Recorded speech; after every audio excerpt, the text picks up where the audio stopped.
If you're struggling to understand affiliate marketing, listen up, because this is part 2 of our complete affiliate marketing training, where we're going line by line through all the things that you need to know to get started with affiliate marketing, from terms you might not understand to certain types of offers you should run and different things that make us money as affiliate marketers. This is super important because we want to go through and understand this business as a whole. A lot of people think that you can just set one thing up and get results, and while that might be true sometimes, it's not the norm. In fact, the vast majority of people trying to quote-unquote make money online make nothing. So we need to understand that, and we need to look at this like a business. That's why in this video, part 2, we're going to be going through everything live. I'm going to go line by line through all the different things you need to know, from what it means to be an affiliate, how to get traffic, understanding different offers, and how to apply for affiliate networks. What's the difference between CPA, CPM, and CPC? All of these things are super important. So we're going line by line in a way that makes sense, in a way that you can understand so that you can go out there and start taking action on the things you learn. Because let's face it, info overload is real. But oftentimes I find that info overload is because of lack of understanding and lack of decision making. Once you understand where all the puzzle pieces fit, and you make decisions on the right niche or the right market or what type of audience you're going for, then everything starts to fall into place. So let's start off today by understanding all the different terms related to affiliate marketing. And after you watch this video, make sure you check the description for video number 1 and the notes and all of the tools we've put together for you to help you learn affiliate marketing in a real world way. So if you're excited, smash that like button, because I'm going to take you line by line through the different things that I've learned as a 25-year affiliate marketing veteran. Yes, I never thought when I started I'd be here 25 years later, still doing the same exact thing, building my businesses and teaching lots of other people like you how affiliate marketing works. So if you're excited, smash that like button and let's go to work.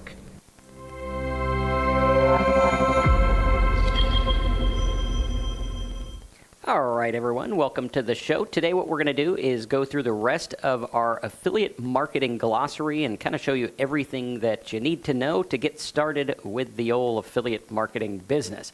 Now, we're going to go through, again, we will have the notes and the replays and everything over at downloadmynotes.com. Those will be ready for you. And what we're going to do now is pull up that glossary and pick up where we left off. So if you guys like this, let me know by smashing the like button. Now, the one we left off on last week was programmatic advertising. What is programmatic advertising? This is where you go through and you're going to bid on a bunch of different terms that are related to your website, your product, whatever traffic you want, where it would be lots of different things, and you would have lots of different words like best shoes, top shoes, golf shoes, basketball shoes, different things like that. What this does is it uses AI and real-time bidding to optimize ad placement and targeting. This is mostly used in paid traffic. It's going to update you with real-time bidding, where it automatically bids on ad inventory in milliseconds. You're going to have precise targeting, where you go through and use data to reach specific audiences. Cost efficiency, this is going to reduce the manual work of actually going through and saying which keywords are working, which aren't. This is something I did years ago, where we were starting to bid on different terms, and we would add a tracker on the end of each one to see which one was bringing in the most profit. And then obviously you could get rid of the ones that were not bringing in profit and make your profit go through the roof. That was the idea there. Also, it allows you to scale and speed at a much faster pace than doing this manually. Very cool stuff. Now, a lot of times we look at this and most of us are not going to do paid traffic, not yet at least. I usually urge people to try with free traffic first because it is less risky than going out there and paying for traffic. Again, remember, the vast majority of people trying to make money online make nothing. Some even lose money. So we got to take this with a grain of salt. But programmatic advertising is pretty cool. It works well. Now, one of the ones that a lot of you guys will actually use when it comes to getting no-cost traffic, where you're getting free traffic, as it were, and there's a cost to free traffic. The cost is time. But what we're going to use for this is much like programmatic advertising, where we're doing programmatic content. This is where we are making content in our niche in a very strategic way, where we're answering the questions. Much like this training and last week's training, where we're going through all the different glossary terms related to affiliate marketing, this would be programmatic content. I'm literally using these to make hundreds and hundreds of short videos, hundreds and hundreds of images, and different things like that based on each term that we're going through. This is programmatic. Much like if you were going to go and say, okay, I'm going to do content about all the different fishing poles for people who want to go fishing, that would be programmatic content. This is the use of AI and automation to create, optimize, and distribute content at scale. Now, I'm a big advocate of distributing content that is human in the mix. We talked about this in our last video where we talked about having a human in the process of creating AI content, which gets a much better output. Now, what this will do is it'll personalize messages for different audiences. In the old days, what you would do is you would have what was called custom landing pages, and a lot of times we will do this today as well, where custom landing pages, you would go through and you would have a different landing page for people that looked at a certain keyword. Now, what this looked like for me is, let's say we had a different landing page, or we were bidding on traffic or getting traffic for people that were looking for like backgrounds. They want background images for their website or whatever it was. Now in this, what you would do with programmatic is you would have a landing page for, sunsets, a landing page for rainbows, and a landing page for this, that, or the other. And what would happen is you would have different places for people to come into, and this would increase your conversion rate. A lot of people overlook this and they think, oh, I just have a good landing page, that's the end of it. That is not true. Having a landing page that speaks the language of the user who came to you is key. This we learned with search marketing, where you would bid on terms, and having that term in your ad would increase the click-through tenfold. I mean, you would get so many more clicks having that word there, because what happens is they're going to see that right away. And when you're doing programmatic content, it's the same thing. You're going to have that landing page where maybe it'll say, for the people who want to lose 100 pounds, maybe it would have, oh, here's how to lose 100 pounds, or whatever it is. And for the people who want 50, it'd be 50. Or varying based on why they came to you in the first place. What we're going to look at here is it's creating a dynamic personalization. With AI, this is getting a lot easier and faster to do, because now we can actually, instead of just having like a string in the URL, the AI can actually determine, hey, where did this person come from? What is it they actually want? What are different things they clicked on? It's kind of like the algorithm, right? If you look at algorithms on YouTube, Facebook, TikTok, or whatever it is, the algorithm is designed for one thing, and that is to keep you watching, right? Here you are, you're watching, and that's what it wants you to do. It wants to keep you watching. Now, with our websites, we want to do the same thing. The AI algorithm is out there on many different sites trying to determine what it is you want to watch, what you want to read, what you spend time doing. This is key. Now, if we can do this on our websites by saying, okay, where did they come from? This is the most important question in affiliate marketing. Whether you're doing free traffic on TikTok, whether you're doing Instagram, whether you're doing Reels, or whatever it is, we want to have that in there in a very, very specific way. Very important to look at, okay? And we want to look at that and understand what's going on. Martin says it's been 6 months. He did everything promoting affiliate links, following the program, but the site brought zero traction. What you would want to do is go through and look at why that's working. This is why we have a lot of website calls where each week we have calls for you. You got to remember, looking at this as a business, there is no guarantee. You have to look at it in a real world way and understand exactly what's going on. And that's why we never promise results. That's not something we do. So what we want to do is we want to look at that and understand exactly what's going on. And you want to go through and probably talk to our support and see, what would go on and what's going on with your website. Here, we can't really look at websites, but we do have calls every Tuesday, every Thursday, and every Friday. You definitely want to make sure that you're on those. Very important to look at. Now, when we go through and look at these, we want to look at them and understand, okay, when we do this, we want to focus on why are people on our site in the beginning. This is super important, because if you know why they're on the site, then you can sell them, which is good. This is where programmatic content comes in. Now, when going through, we want to look at that. And Martin, if you're looking for support, just go to our website. Tina's there now. You can pull up live chat you can talk on there. It's right there. So we have it on all of our websites. Now, going through with programmatic content, we want to understand how this works and how we're going to make content in a way that's not duplicated, but is meeting the market where they want, right? So we can take a certain bit of terms. Maybe you're going to Ahrefs. Maybe you're looking at keyword tools or whatever it is, and you're starting to understand where things fit and where they go and what kind of keywords you're going after.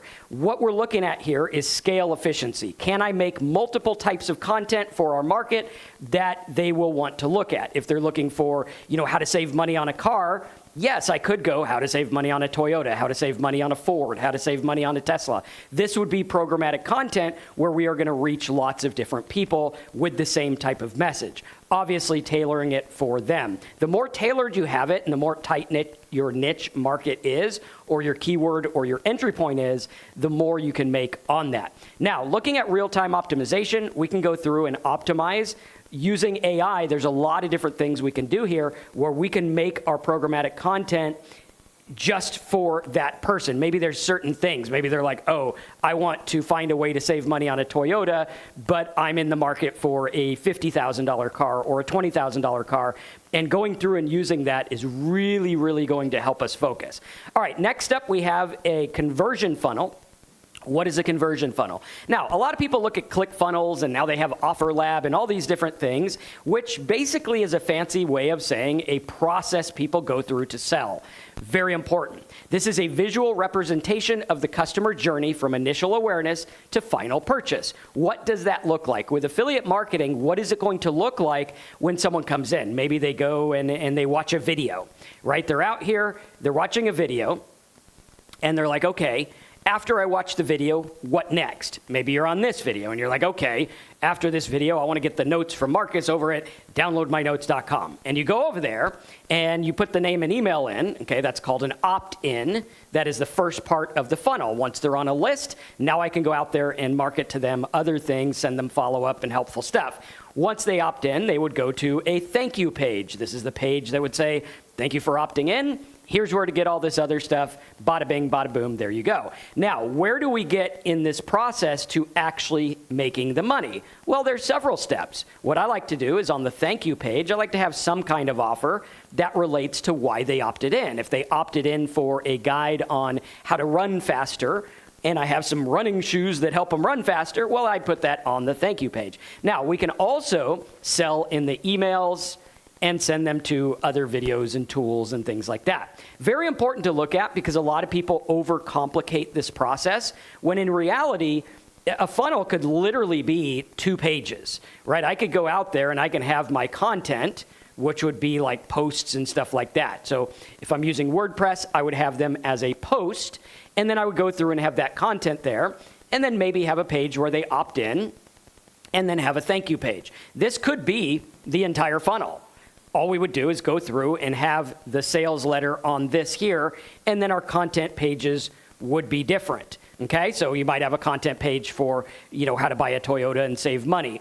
They would go opt in, they go on your giant how to save money on a car list, and then you send them other posts and pages as well. And each of these content pages would have some kind of way to make money, whether it's an affiliate program, whether it's a course, whatever it is, we would want to go through and look at that and understand exactly what's going on, okay? Very important. We got to understand exactly what's going on. When you look at your conversion funnel, what we're looking at is how do we get people in? If you have 10,000 people go to your website, maybe 3,000 engage and put their name and email, and out of that, how many are actually going to buy? This is why it's called a funnel, because at the top, a bunch of people come in. At the bottom, you have a few people who order.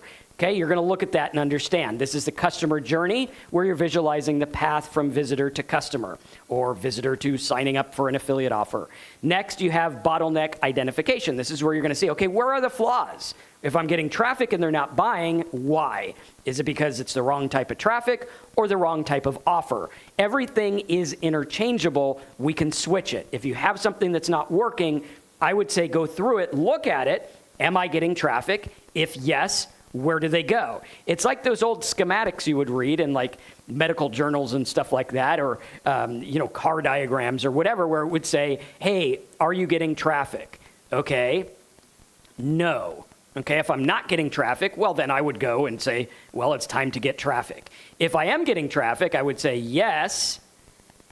What type of traffic is it? Well, it's a bunch of people on TikTok watching videos about this, that, or the other. Maybe they're watching videos on how to learn salsa dancing, right? And they're watching it. Do they actually want to buy? Well, maybe, maybe not. Maybe you're giving away too much free information, or maybe you need to structure it different so they're coming through in a different loop. But everything here is interchangeable, and when we look at it like a science, and we're like, okay, how do I go through and interchange this? Okay, they're not opting in.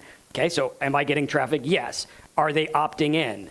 No. Okay, well then you would need to fix your offer. You need a better offer for them to opt in. It's not strong enough. Starting to understand that is really key, and you want to go through and look at that in a very, very strategic way. Okay, very important. Then we're going to go through and look at the optimization opportunities. Where do the stages need improvement? Where can I make this better? Where can I fix something? Where can I interject a element where I help people? One of the best funnels I ever ran was a 3-page funnel. And what I did is I got paid ads, pay-per-click. Okay, this is a term we're going to get into. Pay-per-click ads would go to a page that was a free download, right? It was like, okay, opt in to get the free download. Then what I did, instead of having a normal thank you page where I went for the offer or told them to check their email or whatever, I would have a page that said, hey, thanks for opting in. By the way, if you want me to evaluate your stuff, like the wealth guy there says he's really overwhelmed with all this. So what he would do is he'd opt in to get the guide, and then on the next page it would say, fill out this form and tell me in your words what your struggle is and what you've tried. This is very important, because if you get your market to tell you what they're struggling with in their own words and you respond to that, right? If I respond directly and focus on helping them out, then boom, there we go. Now I can get a much better conversion rate. And then the third page was a normal thank you page that was after they filled in the form. But I actually went through and dug into the market and was like, okay, what are they struggling with? What do they need? This is something that Gary Vee talked about back in the day, where he would talk about like actually answering the comments on your content. Actually answer the people who are writing into your blog and things like that, because this is where the conversion is going to be the biggest. I have done campaigns where I've actually, reached out and talked to customers directly, and it works like crazy. A lot of people are trying to automate everything before they figure out what actually works, just because they want an easy way out.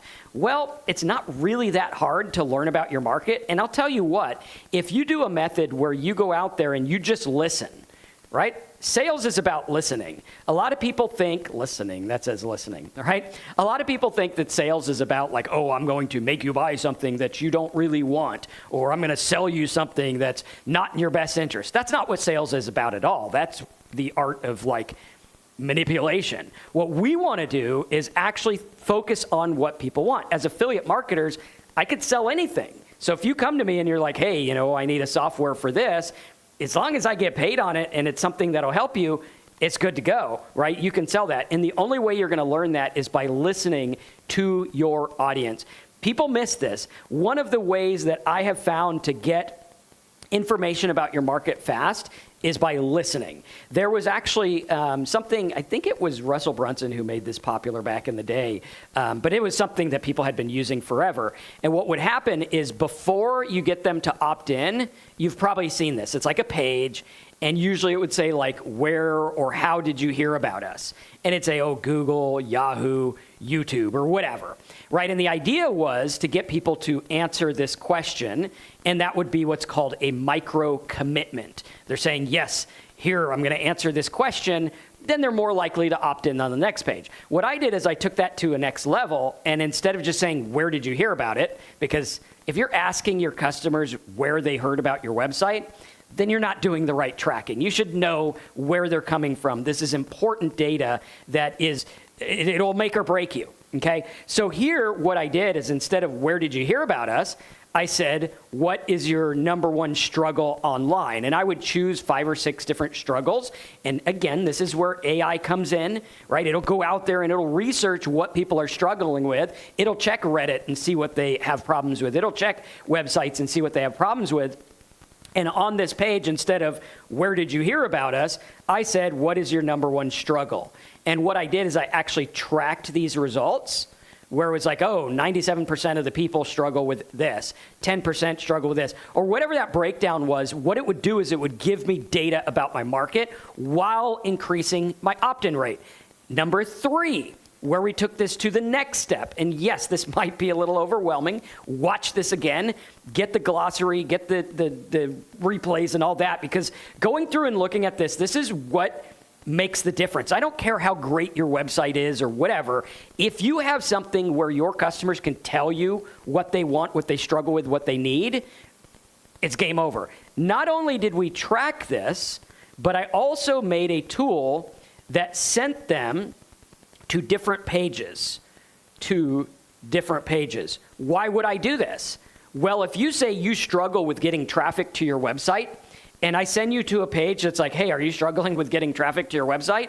Boom, that conversion rate's going to go through the roof. And the person who says, oh, I don't know how to build a website, hey, ready to start your first website? Do you guys see how this is going to break down your traffic in a way that's going to segment and get the right people to the right offers so that you can maximize every visitor? Most people are out there and they think affiliate marketing is, let's go get a bunch of traffic,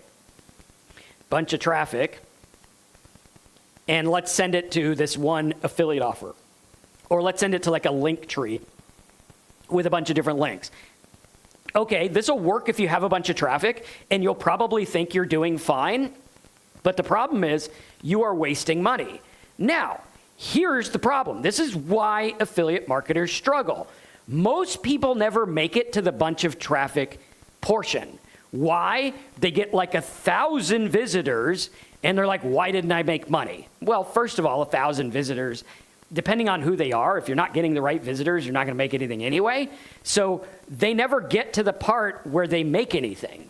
And what we want to do is we want to segment, right? Like I want to sit there and wait. Like if it's like this. If you went out there and you owned a restaurant, okay? So let's say you own a restaurant. It's called whatever. Ollie's Omelet Shack, right? And you have your omelet shack and you got your door here and you're ready to go. And so to jumpstart your omelet shack, what you do is you put ads on TV. You put ads on Facebook. You put ads in the local coupon thing. You do a press release. And you do all this stuff to get people to come in and get the omelets, right? That's the deal, okay? And you do a good job. Like everyone's interested. They're great. And all of a sudden, all these people show up at your door and they're like, hey man, we're here for omelets. And you're like, oh, wait a minute. We forgot to tell you we're only open on Saturday. And all these people are like, wait a minute, what? What's going on? I did all this stuff to get you here and now you're confusing me. And this is what most marketers do. They're confusing their market and they're not ready and they're sending them to things that are not ready to go. And by ready to go, I don't mean, hey, I need a big giant 1,000 web page site. I mean something for that person specifically. This is why I own so many domain names, because when I go out there and I do a different promotion for a different reason, I want to send them to a different thing based on why they're there. When I go to a video conference, I use a different domain than if I have a podcast thing going on. Very important, and we want to track this in a very specific way. And when you do this, you can make more with less traffic by focusing on what works, focusing on the right traffic. What happens is there's a lot of waste in affiliate marketing and internet marketing. This is the big opportunity, in my opinion, is that there's so much waste out there. There's so many people dancing around on TikTok. There's so many people on Facebook getting millions and millions of people to view their content. There's people out there with tons of viewed videos. And what happens is they're not monetizing them to the best of their abilities because they're not thinking about what each person would want. Same thing with our blogs. There's lots of blogs that are under monetized. And this is why a lot of people struggle, because they don't have that conversion funnel set up. And what I would do, again, start with something small, start with something simple, ask your market a question, learn. It's about learning about your market. Why are people that have been in sales 20 years good? Because they've heard the objections. They know what people struggle with. They know what they want. They can almost anticipate what you will buy before you do because they've been in it a long time. Very important. Next up, we have heat maps. Heat maps are very, very underutilized. This is something where a heat map will go through and you'll put it on your site. And this is, I think it was Neil Patel who had this software. I called him up out of the blue years ago, back before he was even, had his channel and everything. And I called him up. He had this software, I believe it was him, called Crazy Egg. And Crazy Egg was a heat map software you installed on your website. And what it would do is it would make a map based on what people clicked on. So you have your website here, you have your logo, you have your header, whatever, you have your links over here, and maybe you have a video here. And what it would do is it would go through and be like, oh, hey, check it out. All these people over here clicked on the video. Oh, over here, 9 people clicked on this button down here, and 5 people clicked on order now, right? And what it would do is it would track things. This is very good data to understand how your website is set up, why it's not working, what people are clicking on, what they're doing. This is something years ago they noticed. It was called the F pattern. On Google, which is a very popular website, what would happen is they would track what people clicked on. And they noticed there was this F pattern on Google, right? You would have the Google logo up here. You'd have result 1, 2, 3 down here. And they noticed it tapered off. Very few people clicked these links. Some people clicked the links over here, and that's what led Google to like, okay, let's intermix the paid links with the free links, and we'll get more money because that F pattern exists. So putting things up front and center, watching what people click on, watch what they do is key. This is something where you would want to learn from Amazon's playbook. They literally are testing everything all the time, from bolding a font, to using blue, to using a different shade of blue, to having a different sales offer, having a different banner at top. Why? Traffic is money when done correctly. All right, most people are using traffic and they're like, yay, my video went viral, yay, my website got traffic, but they're not really focusing on what works specifically. We want to focus on what works specifically. Heat maps are visual representations that use color coding to show user interaction patterns on websites, revealing where they click, scroll, and focus their attention. Again, we are in the attention economy. If you have people on your website, they're paying attention. We want to know what they're paying attention to. This will give you user behavior analysis, show exactly where users interact with your content, optimization insights, identifying high-performing and ignored page elements, conversion improvement, helping optimize placement of affiliate links and call to actions. What this will do is it'll help you focus on a data-driven design. A lot of people come to me and they're like, Marcus, your websites look terrible. They look like they were built in 1982, and that was before websites, so they must be really bad. And I get into this conversation all the time about my websites, and what they're based on is data.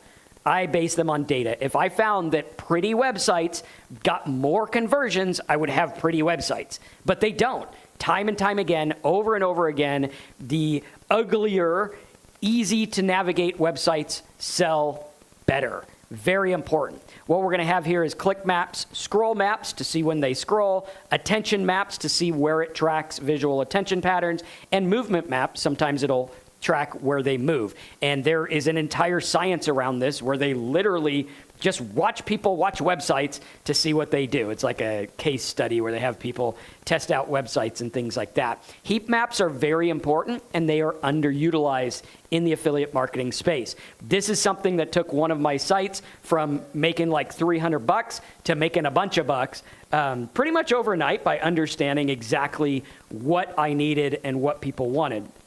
which is very cool. So starting to look at that and starting to understand, hey, wait a minute, I need to up my game.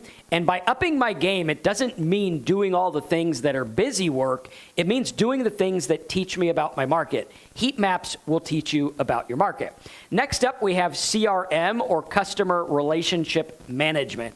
This is like a lead gen, having your database, stuff like that. I always recommend using a third party to manage your data, because they have the security stuff, they have the privacy policies, they have all the rules in place most of the time when you're using something like Aweber, GetResponse, ClickFunnels, Infusionsoft, all these other ones, they will actually track the stuff for you. What a CRM is it's a relationship management software that tells you what your customers and visitors are doing. This is more or less when you're getting customers and actually charging on your own for stuff, or even if you are running a mailing list, this is a very helpful thing to have. What this helps you with is affiliate tracking.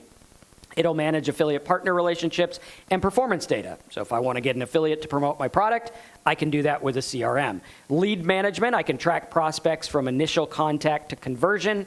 Again, this will do it for me. It'll have like a little lead score, show what they click on, show your open rate, and everything like that. Customer segmentation, where I can actually go through and say, oh, these customers need emails about, buying houses. These ones over here needed about selling their house. Imagine it this way. Let's say you're a local realtor, and what you're doing is you have your website, and you're like, hi there, I'm, Joe the realtor, and I sell houses. Just last week, I sold this house for $400,000, and the asking price was $350,000 or whatever, right? Whatever they have there. Now, what's going to happen here is Joe inadvertently just alienated half of his visitors, because half of them might want to buy a house, half of them might want to sell a house. So what we want to do is we want to change our page, and I would say, hi, I'm Joe the realtor. I specialize in whatever area. Do you want to buy or sell? Boom.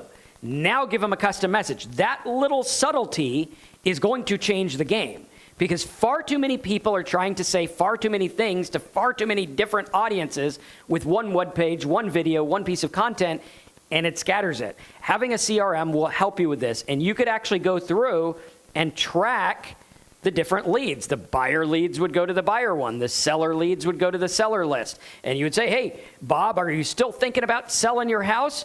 By the way, the market report came out and now's a good time to sell, or whatever it is. Obviously make it truthful. But segmenting that with your CRM is a game changer, and it'll help you understand this in a very, very specific way.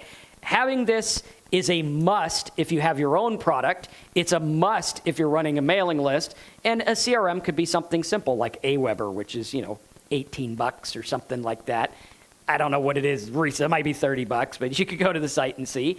And there's some others that are cheaper, or, whatever. Go and use them because they will help you. This will help you with contact management, sales pipelines, marketing automation, where I could literally get down to the point where I'm like, hey, if this guy opens this email and goes to this website and watches the video for 6 minutes, send him this email. I mean, it gets pretty crazy. I haven't done a whole lot with that kind of stuff, but it does work really well, and I'm sure if I put time into it, it would help increase sales. It'll also help you with analytics and reports as well.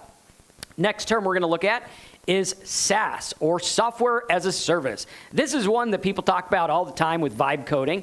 I have a new vibe coding class coming up pretty soon, and we're going to go through how to do software as a service with vibe coding. This is something I've built. It works like crazy. It does take work. It does take effort. You got to promote it, but it can be very rewarding if you do it the right way and you start small. If you're doing software as a service, what I tell people to do is start with data first. Don't go out there and be like, I'm going to make this cool thing because I think it's cool.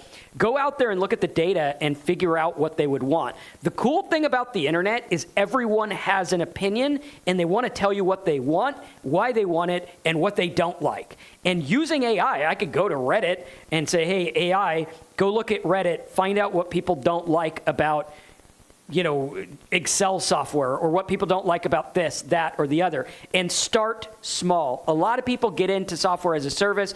I was just reading a report of a popular internet marketing guru who just got messed with by the FTC because he was promising all this stuff and he was charging people a crazy amount of money to start on a software as a service.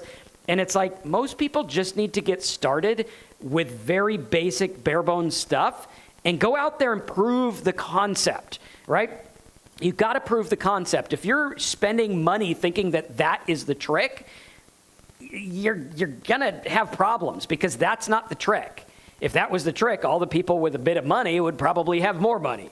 But that's not actually what happens. We need to start small. I'd rather see you start with, $100, $500, and spend it on tracking and learning about your market rather than getting a bunch of developers to make this crazy thing. I think I read somewhere that there was a marketing funnel software that a guy spent like $4 million building. Now, he had it, and he had investors and stuff like that. But a lot of us don't have this to invest. And even if we did, if we don't know what we're doing, we're gonna struggle. So going out there and looking at software as a service, here's where you want to start, right? You want to start with software as a service. Prove the concept, okay? It has never been more straightforward than now. I can go out there. I can find a software that is lacking but is okay. Right? Find something that's in a market. Like we use domain software right now. It's pretty good. It's $30 a month. Right now, I have driven a lot of sales to that domain software as an affiliate, and I get paid. Now, I only get 30%, which means, he's getting 70%. But hey, I didn't have to build the software. I didn't have to come up with any money. I just promote it. I could go out there and I could promote it and say, what other software would you like? They will tell me, and I can build that, knowing I have an audience. I'm literally making sales while building an audience and having that audience tell me what they want.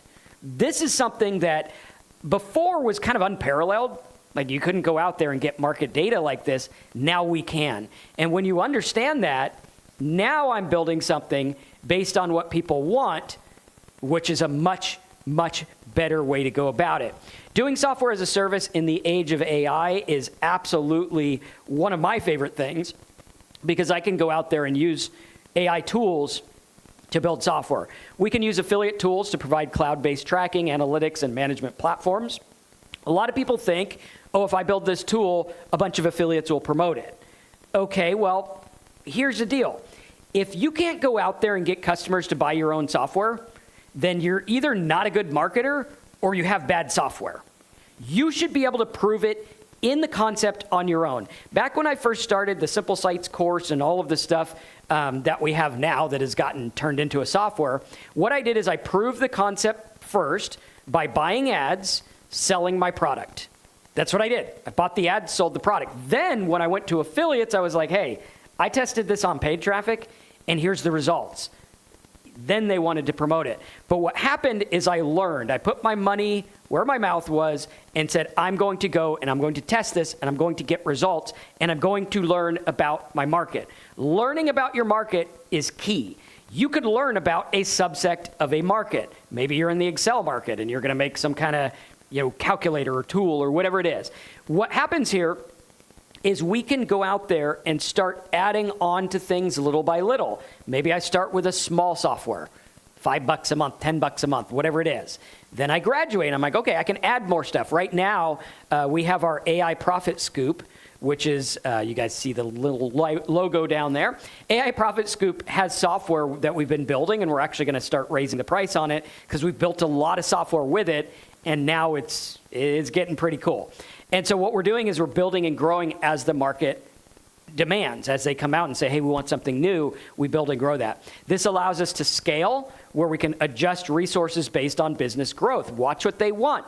One of the reasons I have so many webinars each week is because I want to learn what you guys want, what you struggle with. Makes me a better marketer, makes me communicate better with my audience, and helps me come up with products and services that you guys want. This is super important and overlooked. Years ago, when I first got into launch building when you launch a product. There was someone, the guy who started Kartra, his name was Andy, unfortunately no longer with us. Andy was a good guy, and what they would do is they'd do a launch. He would make a video, and on his launch, he started this thing where you would have comments below, right? So there'd be a video. He would read the comments and adjust the next launch video based on the comments. So if everyone was like, oh, hey, I don't understand the concept of SEO, he would readjust his next video based on the comments, knowing that that's what people wanted. They'd watch the video and they'd be like, wow, you're a genius. It's like you read my mind. It's like, no, I read your comment and you literally told me what you wanted to buy, what you wanted to do. And that led to, I think their thing did like a crazy amount of sales in 24 hours, which is crazy. And starting to understand that is key. Now, how that product actually panned out was another story. We're talking about the sales part, not necessarily how they developed the product. Now, when looking at this, it's going to give you cost efficiency, where you're going to reduce the upfront cost by building something small, learning about your market, and growing. This is super important. And if you want to sell it, here's the best way to do it. What do you do if you want to sell software?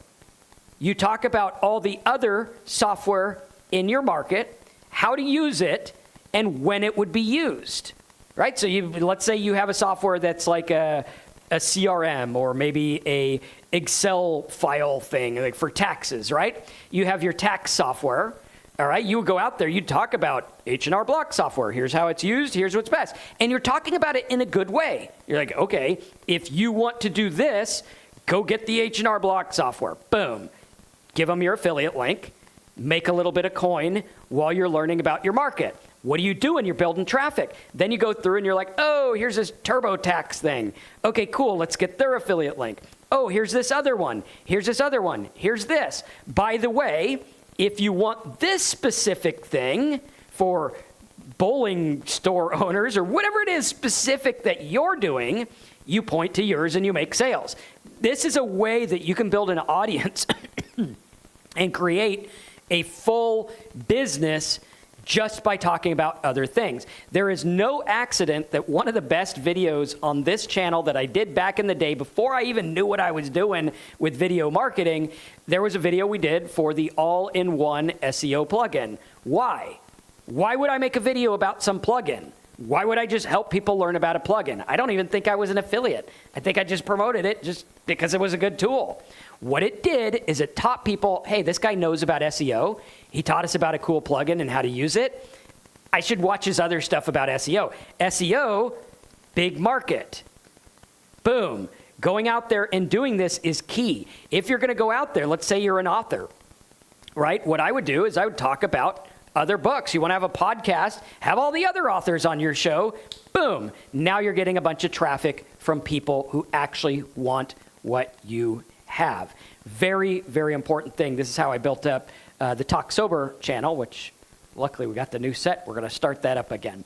So going through there and looking at software as a service, start small, be cost effective, collab with other people, learn about other products in your niche.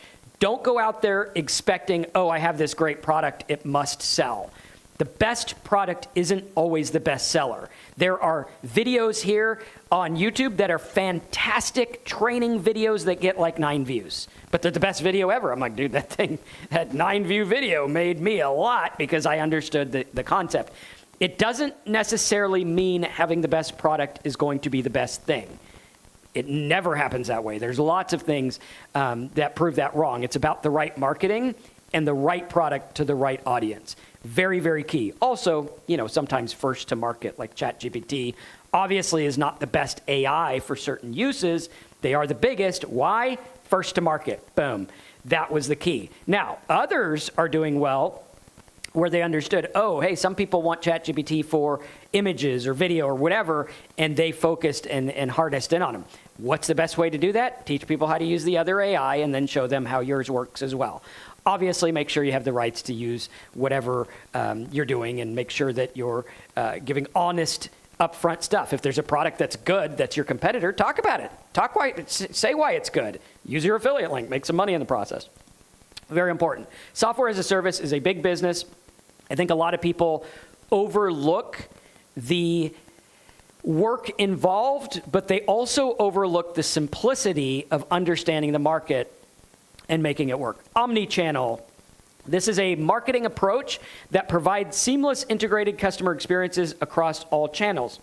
Think about it like I have email, I have live support, I have AI support, I have a YouTube channel, I have a blog, I have a LinkedIn. What we're doing is we are providing a unified front. Okay?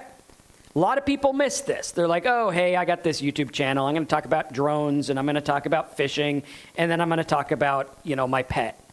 And people are like, okay, well, I watched your video on drones. I want to learn about drones. Now you're talking about this other stuff. I'm out of here.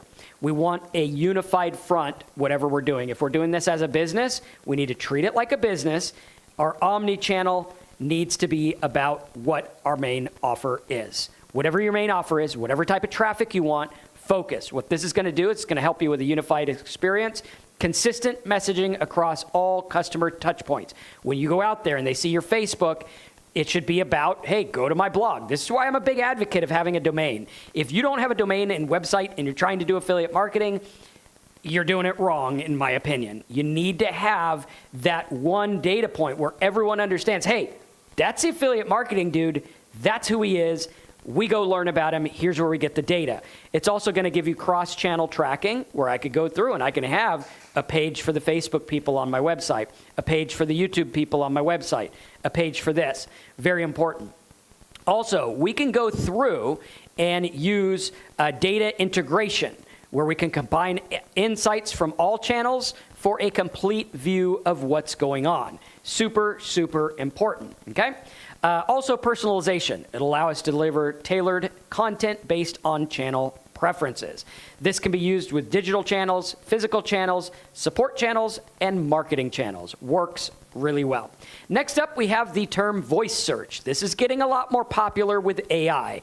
Voice search kind of got off the ground. It got a little traction. People do search with their voice instead of typing things in. Now we're getting into AI. When you have like Alexa and ChatGPT where we can now talk to it, Gemini where we can talk to it, even Notebook LM where you can have a full conversation with it.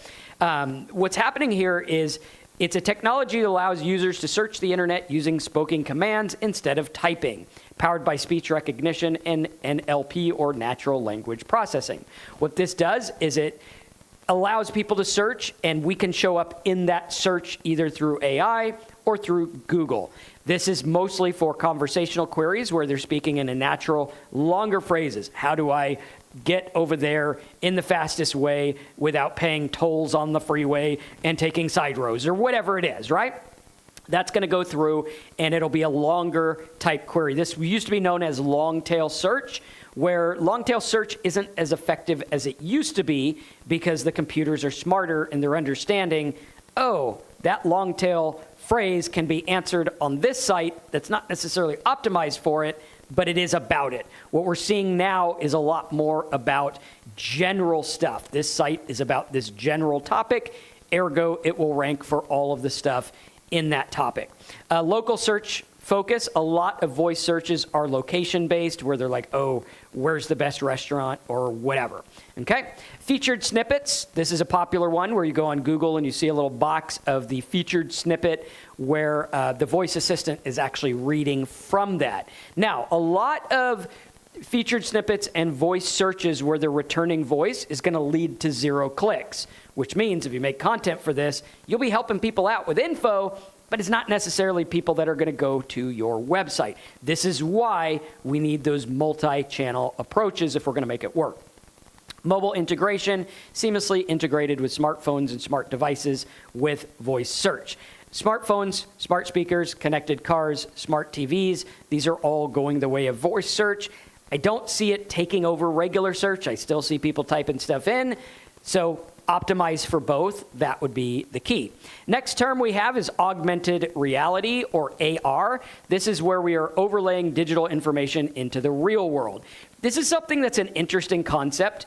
If you look at the world, basically everything is being digitized in one form or another, right? Like if you have information on buying your house, all right, you might have a paper in the real world and you have your house in the real world, but you also have a digital trail of that. Okay, that's where augmented reality gets in. That's where you see like Mark Zuckerberg talking about the metaverse and the AI world and all this stuff where you have devices like smartphones, tablets, AR glasses, and things like that.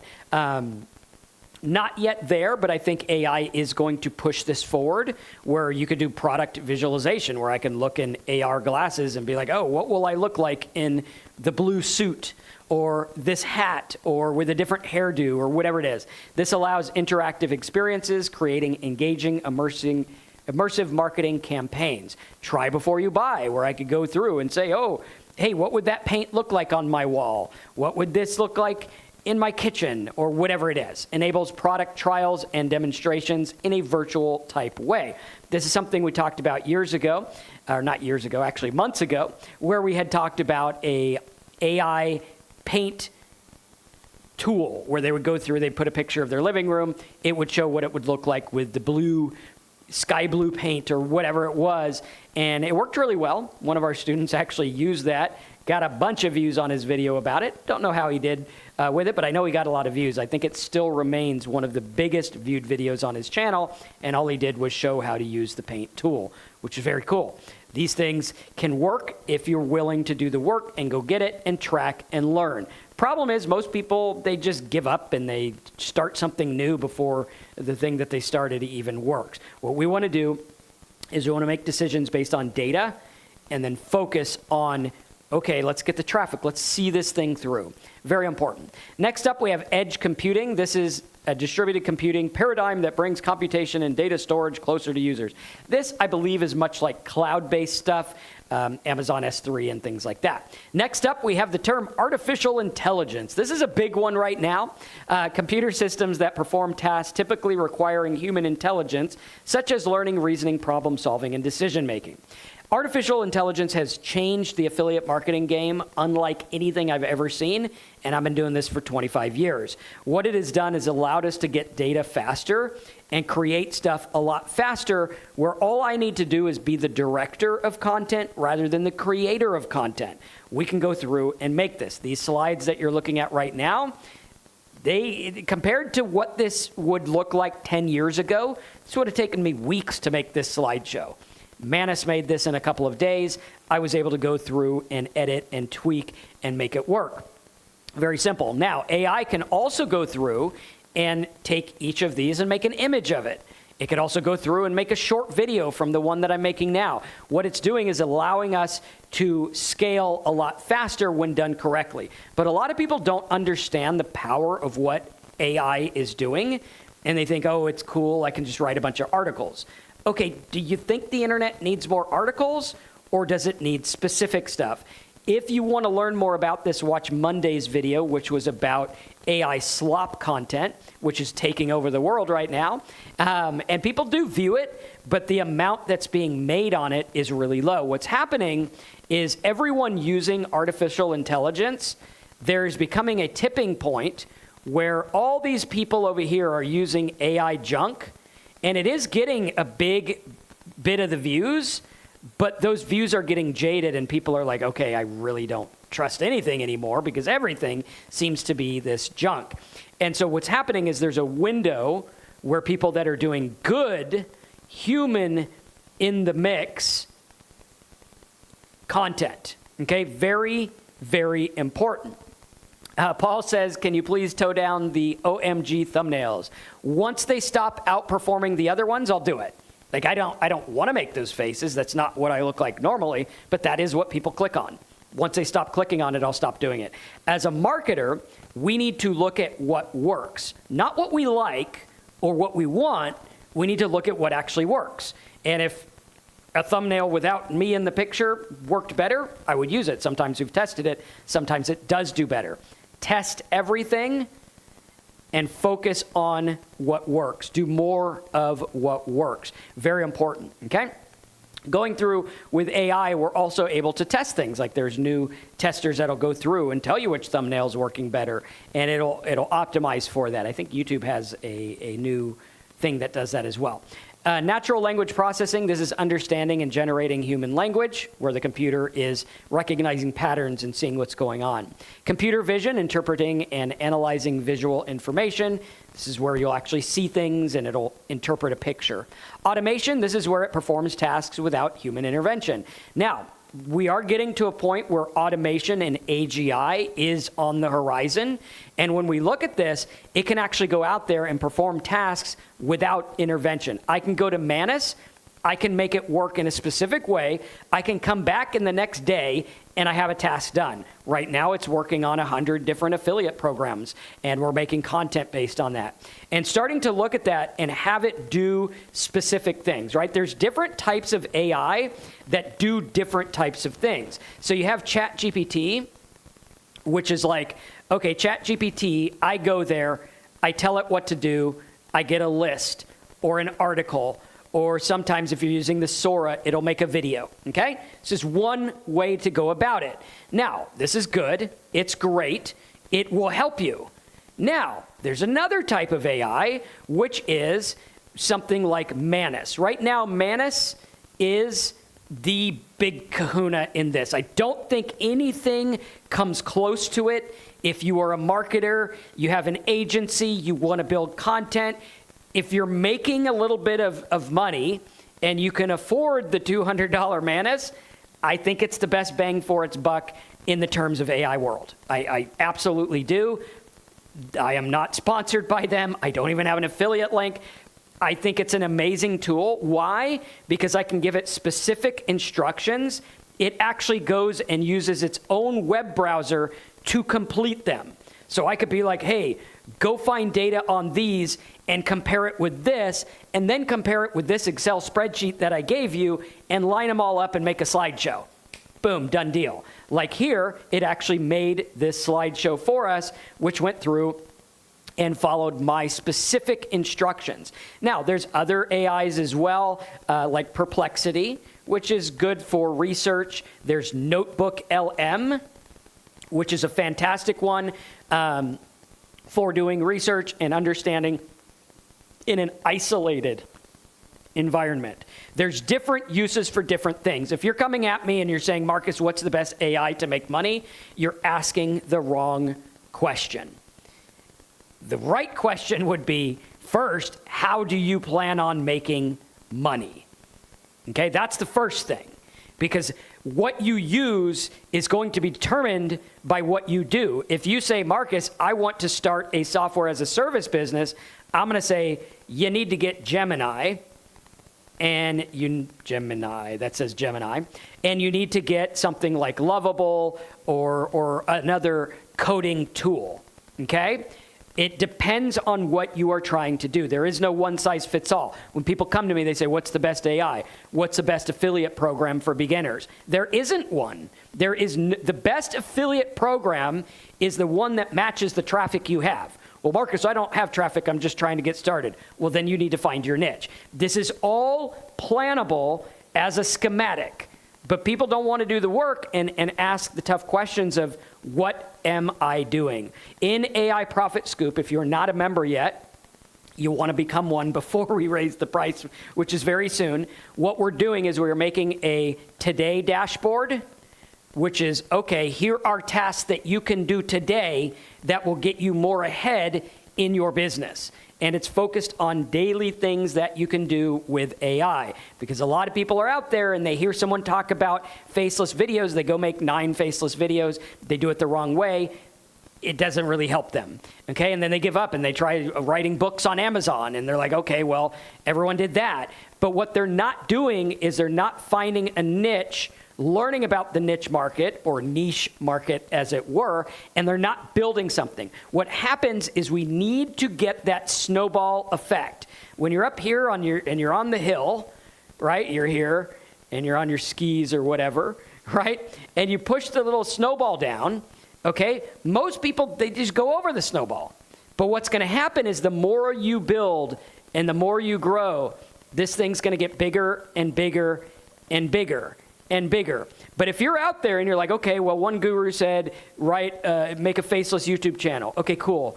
And then you do this one. You're just basically taking a bunch of little snowballs down the thing with you, and they never get anywhere. Why? Because you're not focusing on one thing. When we go out there and we use AI for that one thing, then we start to get momentum. And I'm like, okay, well, what am I doing? Well, I am in the, how to work out market. Okay, good. What am I going to use AI for? Well, let's use it to make videos about different muscle categories. Let's do it for videos about different workout plans. Let's do it for a tool where they can type in, hey, I want a six-pack. Okay, here's the things to do and how many you need to do. When we focus on one niche, that's key. And when we use AI, whether it's Manus, whether it's Notebook, whether it's Lovable, or whatever it is, we need to look at our specific use for it. We need to ask ourselves on a daily basis. This is what CEOs do. They ask, why am I doing what I'm doing right now? If you can't answer it, you're going to struggle.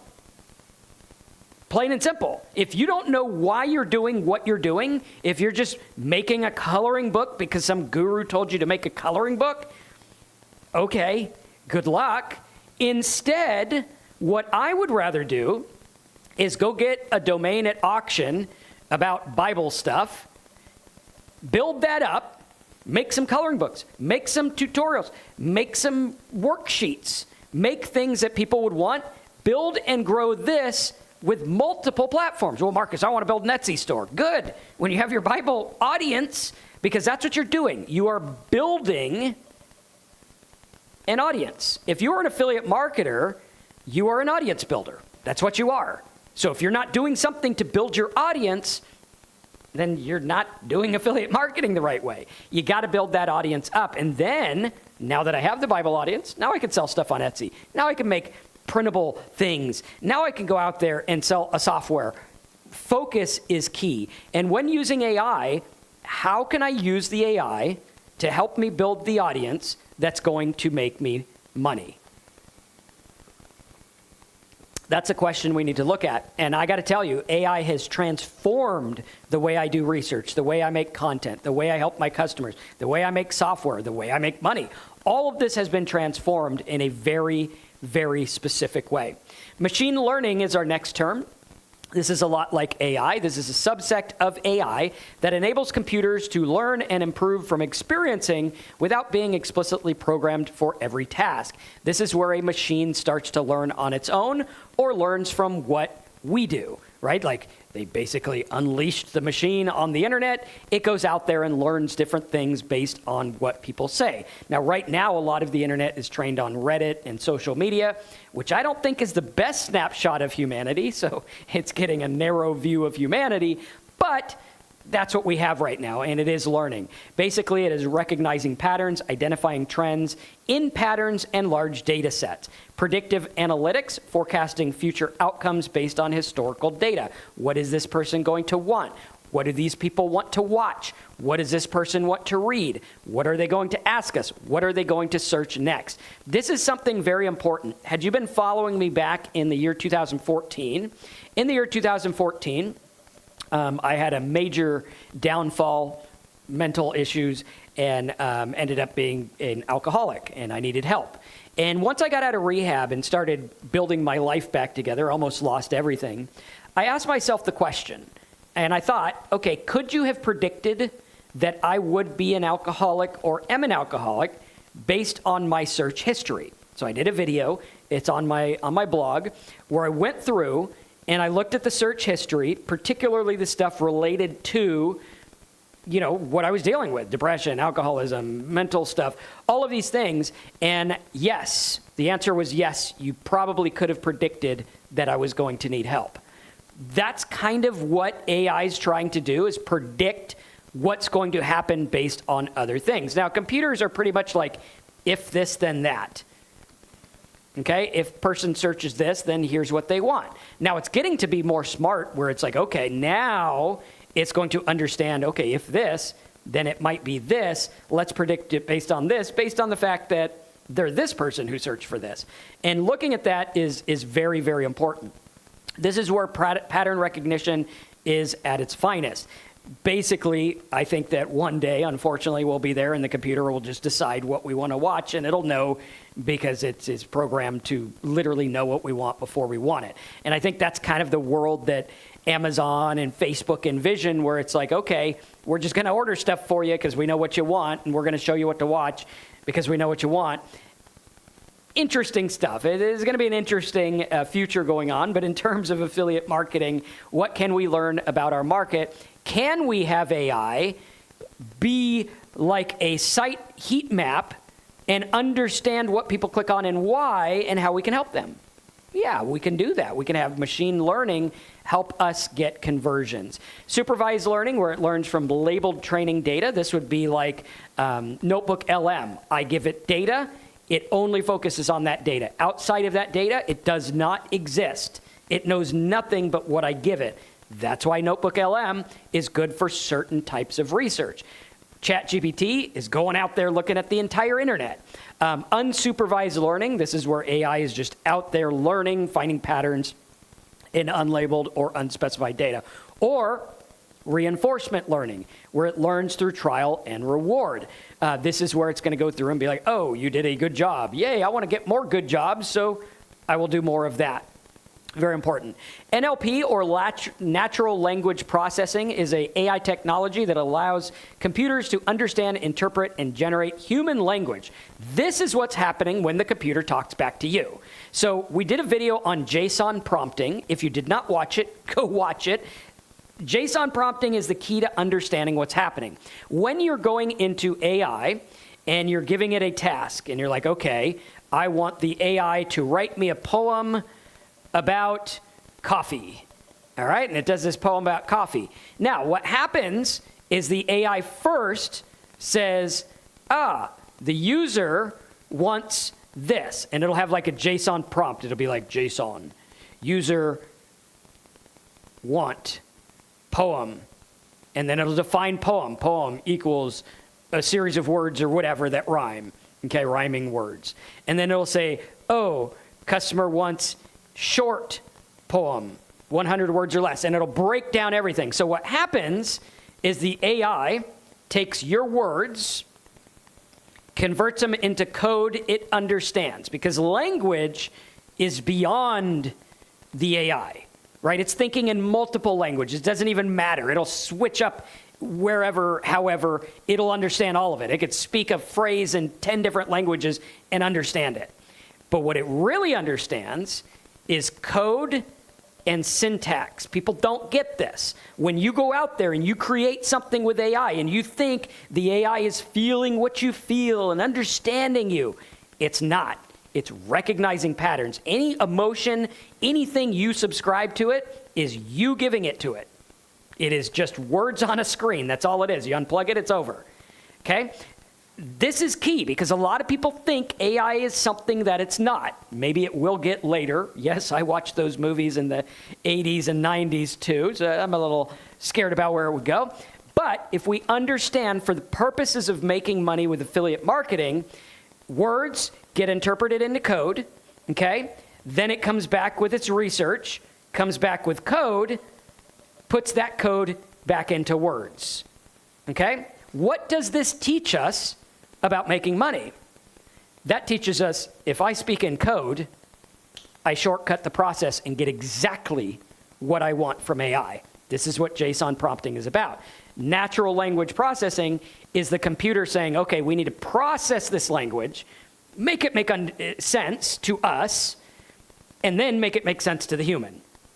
Okay, this is where you get text analysis, where it extracts insights from written content and documents. Sentiment analysis, determining emotional tone in customer feedback. Is this person angry? Are they happy? Are they sad? Are they overwhelmed? What do they want? Again, it's interpreting it so it knows, not necessarily because it's feeling what you feel. So far, haven't seen it empathize, but it can pretend, right? So understanding that is key. Content generation creates human-like text for marketing communication. So where you go through and you get sales letters and it sounds better than stuff you pay for sometimes. Why? Because it understands the pattern of what a sales letter should look like. Language translation converts text between different languages automatically. This is where you have chatbots that go out there and try to help you with things. Again, it's looking at data, looking for patterns, trying to understand what you want, looking at the data for what it thinks you want, feeding it back to you in a way that makes sense to you. There's all of this happening in the process, and if we understand it, we understand that these are computers. If we can use them as such, we can get the content we want. Human in the mix. We need to have a human in the mix. Content creation, SEO and optimization, all kinds of things that this is being used for. Again, use it ethically, use it good. We are getting into gray areas where there's a lot of AI junk. A lot of it is unethical. A lot of it is not good. A lot of it is created by people that are, they're not having the best humanity interest at heart. What we want to do is go beyond, because at the end of the day, until there's like a UBI, the computer is not going to pay you. At the end of the day, humans are watching. That's what's going to get you paid. Very important. Okay? Chatbot. What is a chatbot? This is an AI-powered program that simulates human conversation through text or voice interactions, providing automated customer support and engagement. Think about when you call support and you have to do like press 1 for this, press 18 for this, now enter your phone number, now enter this, now enter that, and there's all these things going on. That's a computer basically going through and chatting with you. Same kind of thing happens here, where a chatbot can be 24/7 availability, provides instant customer support around the clock. Don't even have to pay for it. You just pay for the tool and you're good to go. Lead qualification, it can go through and identify and nurture potential customers automatically. Go through and have a chatbot that's like, figure out who can afford this product. If they can't, give them a different type of help. Cost reduction, this will reduce customer service costs while maintaining quality. Data collection, gathering valuable customer insights and preferences. Now, one of the keys that you're going to need to learn when it comes to making affiliate marketing and businesses online is learning processes.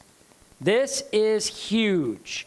What is a process? There's a process that AT&T has that is, if this customer calls angry, wants to cancel, do this, that, and this. If they then say this, now do this. It is a process flow chart. That is literally all it is. And if you understand that, that is where you could go through and have AI do this for you. Super important, because a lot of things can be automated and a lot of things can be done a lot cheaper with AI. This is where the big opportunity is understanding what to do now, how to make it better, and focus on the fact that at the end of that phone, at the end of that website, there is a person with wants, needs, emotions, desires, things they want to buy, all of this stuff. And if you understand that, and your goal is, how do I just help people? Right? A lot of people come to me and they're like, I don't care what niche I'm in. I just want to help people. Okay, help them with what? Find your lane. Find out how you can help them. Find out how you can have AI help you help them. Look at the flow. Look at the process. What is the process that takes someone from being a looker to someone who is actually buying something? This is super important, and it can get data collection. Cool thing about chatbot is instant response, instant lead generation, sales automation, and customer satisfaction. Next up, we have predictive analysis. This is where it's using historical data and machine learning to forecast future outcomes and trends. People have done all kinds of tests where they have, AI go invest. Probably not the best thing. It's extremely risky, not advised at all, but there have been people that test it. Why? Because AI is a predictive type of thing. They could go out there. But again, it's going to be like, oh, these numbers came up in the last 50 games. They will probably come up again. It's a probability engine, which the probability is high, but it's not an exact science. Predictive analysis can predict customer behavior, predicts the likelihood of sales and churning. Like, are they going to leave? Are they going to cancel? Do they want a refund? What do they want? Revenue forecasting, estimate future sales and commission earnings. Campaign optimization, identifying the best performing marketing strategies, keywords, channels, whatever it is. Risk assessment, it can evaluate the potential risks and opportunities. What it'll do is it'll help you with customer lifetime value, something I've struggled with where I'm like, okay, how do we determine what a customer is worth? Purchase probability, what is the likelihood of these people converting? Okay, if I can cut that out of my ad spend or my effort, because a lot of people think, oh, if I can get free traffic, I'll just make money. Okay, well, if that was true, then you could go pay for traffic. Why aren't you paying for it? Because you don't really believe it will make money. Ergo, the thinking is wrong. The thinking of, oh, traffic is free. If I could just get enough of it, I would make money. I would venture to say you probably wouldn't. Because if you could, then, the same thing happens. You can get traffic all day long if you're willing to pay for it. Most people will lose money because they don't know what they're going to do with that traffic. Ergo, if they get free traffic, they'll probably make pennies on the dollar or nothing. This is where most affiliate marketers are. Most affiliate marketers make nothing. You got to understand that. Most people trying to make money online make nothing. So what we got to understand is, what are we going to do with our predictive analytics? Can I go out there and ask ChatGPT, hey, I want to get these people who are watching videos about this to this product. What are the likelihoods of it converting and why? How do I get it to convert? What do these people want? Start to have different conversations rather than, hey, ChatGPT, make me an article so I can get some free traffic. Those days are numbered, if not gone. Can you get traffic with AI content? Yes, I have an AI content agency. We get tons and tons of traffic. Very, very important. Relivin says, sweet, we have it so much easier than back in the day with ClickBank. Yes, I've been with ClickBank for 26 years now. I think I was like their 20th sign up or something like that. Actually had the opportunity of speaking at ClickBank earlier this year, or late last year. I think it was in December. But that video, you guys could check that out as well. And looking at it, AI does make some things easier, but it makes it easier for everyone, which means we need to be different. Very important. Next up, we have personalization, AI-driven customization of content. This is where we could go through and we can use data points and URL points where I could be like, oh, this guy said he wants to buy a house that's between 500 grand and 600 grand, has 6 bedrooms, 5 pools, and a big closet. And I can take that data, the AI can take that link and say, this is what they want, go find it. Now I can give content based on what they want exactly. You see this happen with Zillow, where you go to Zillow, you sign up, and you look at houses, and all of a sudden they're just emailing you all the houses you looked at, and they're literally emailing them over and over and over again. Why? Because they have a personalization mechanism that knows if I send you an email based on what you want, rather than here's a house that's $10 million. Well, okay, some people might care about that, but what's going to get the people is what they want. And they know that. So they're doing behavioral targeting, adapting content based on user actions and preferences. Dynamic content changes website elements in real time for each user. Like I showed before, going through, having them click, are you a buyer? Are you a seller? What's your number one struggle? What do you need most? How much do you want to spend on this, or whatever it is? This will help you give product recommendations. With AI, you can suggest relevant affiliate products to each user. Email customization, where you can tailor email campaigns to individual interest. I haven't seen a tool yet that allows this. Manus did just allow the ability to email them, which is pretty cool. Like, this has some really cool stuff we're working with. I did a video on this, I think it was Friday's video. But we went through what are the ramifications of AI now handling email. Very, very key. Marketing automation, where AI-powered technology that automates repetitive marketing tasks, making content, writing emails. This is what we're using Manus email for. Can I get data and have it say, oh, hey, here's what to send this person, and then I go send it. Very simple. It'll make your email sequences, automated drip campaigns based on user behavior, lead scoring, we're automatically ranking prospects by conversion likelihood. Social media posting, there's lots of AI social media tools that'll post content pretty much automatically. Now, do we want to use them? Again, at the end of the day, I like having a human in the mix. I'm on the hook for what I post, so I want to make sure that I check it before it goes out. I'm not a fan of auto bloggers. I'm not a fan of auto social media posters, auto video tools. Why? Because it's not yet there. And even if it was there, I like having a human in the mix. It's going to help me with conversions because understanding human nature, understanding what people want, understanding what I'm trying to accomplish is key.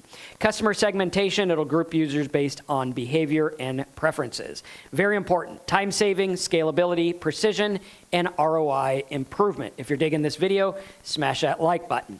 Next up, we have algorithm, one of the most least understood terms in all of internet history. This and clickbait are the two most underused terms, right? They are used the wrong way.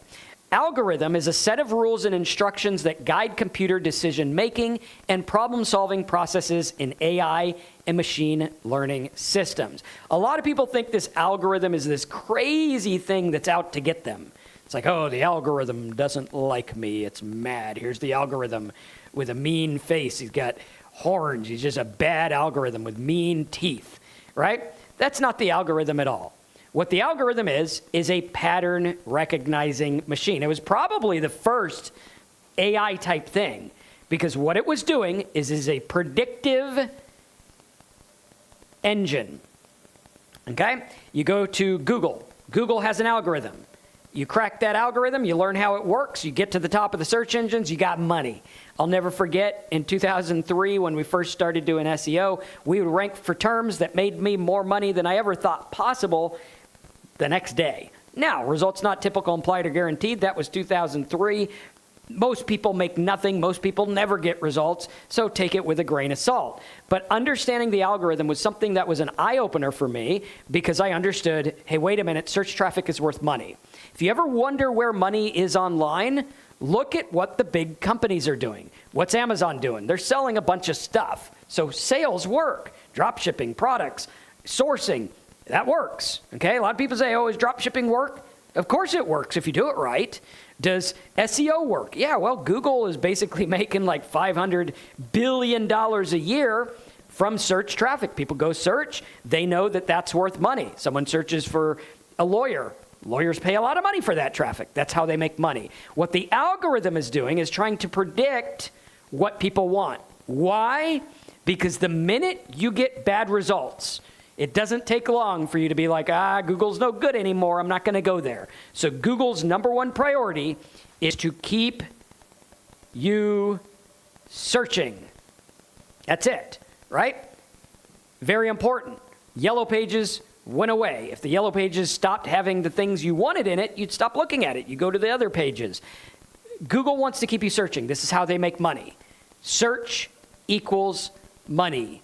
Targeted clicks equal money. Not all clicks are worth the same amount. A mortgage click might be valued to the advertiser at like $100 a click. Hey, hypothetically, there's different terms. Some of them do go for that much, but do your own research. Again, you have to look at it. This is a business, right? It's not guarantee you're going to get anything. It just means that's what advertisers are paying, ergo it should be worth a lot of money. People watching funny cat videos, worth very little, right? Let's say pennies. All right, so get mortgage traffic, a lot of money. Get this. This is where it comes into understanding your market. I could get a video to go viral, but do I want a video to go viral? Do I want everyone to watch it? That's more comments I got to deal with. That's more bad things people say I got to deal with. That's more people coming to my website I got to pay to have on leads and things. Or do I just want my exact market? I want my exact person. I want the people who can buy what I have. I want as many high-end people as possible. That's why a mortgage company doesn't bid on every term on Google. They bid on refinance, mortgage, refinance rates. That's why they do it, because they want the customer they want. We need to have one-track focus for the traffic we want. James says cat lovers might like a cat-friendly mortgage. Maybe, I don't know, right? They might want a Cat 5 cable. All right, that was a computer joke. If it went over your head, it's a computer cable. But at any rate, starting to understand this is where things fit in, and I don't just want everyone. Now, there's other algorithms. So you have your Google algorithm. You have a YouTube algorithm. All right, what does YouTube algorithm want to do? They, much like Google, instead of keeping you searching, they want to keep you watching. Okay, what does the Facebook algorithm do? It wants to keep you on Facebook. So whatever they need to do to keep you there, that's what they're going to do. And if your content doesn't do that, then you're out. That's what they want, right? Very important. So we got to look at that. Algorithm is very important because that is how we are going to show up. You want free traffic, you need to learn about the algorithm. They're trying to predict what people want. So what's happening? What's happening behind the scenes?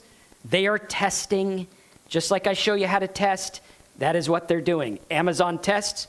Oh, what does this buy now button do? Well, if it's green, 10 people order. If it's blue, 1 person's order. Let's keep it green. All of this is happening behind the scenes. What does YouTube do? They say, oh, people watch this video about how to fix a pipe. Let's put these other videos. Oh, hey, wait a minute. This one got 10% clicks. This one got 1%. This one got 5%. But out of that, these people watched for 10 minutes. This guy watched for 1 second. This one, they watched for 5 minutes. We're going to promote this. Why? Because 5 people watching 10 minutes is better than 10 people watching 1 second. They know that. They're keeping you there.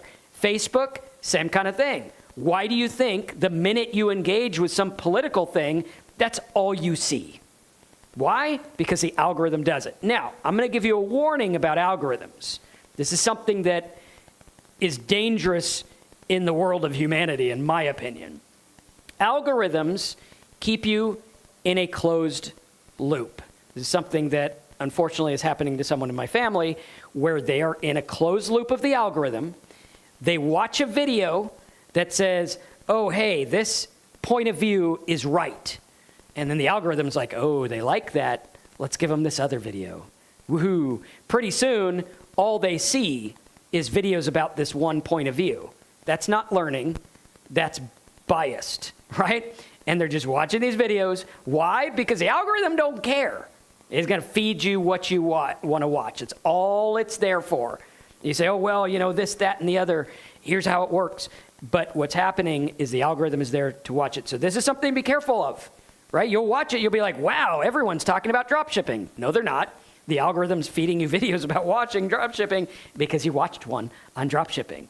Oh, everyone doesn't like this. Oh, no, that's because you interacted with something on Facebook and it's feeding you more of that. These are important things because an entrepreneur, a lot of people talk about mindset. All right, they talk about, oh, you need this mindset, that. There's only one mindset you need, and that is being able to control and understand your mind, okay? Either you're letting algorithms and data control. This is where people have generalizations, and generalizations in business will stop your progress before it even starts. People say things like drop shipping doesn't work, SEO doesn't work, this doesn't work, that doesn't work, this is too hard, this is too easy, the algorithm doesn't like me, and they make general statements. Okay, general statements, not based on fact, based on opinion. What am I going to do? I'm going to look at fact. When I first started my business, I remember people said, what's your backup plan? Marcus, you're going to start this internet money thing. What's your backup plan? I said, I didn't have a backup plan. I was young back then. I wasn't thinking right. Maybe it would have been a good idea. But I didn't have one. And I went through and I said to myself, I don't have a backup plan. I'm going to make it work. And they said, how do you know it's going to work? And I said, well, is anyone making money on the internet? If the answer is yes, then I just need to figure out how I become one of those people that's making money on the internet.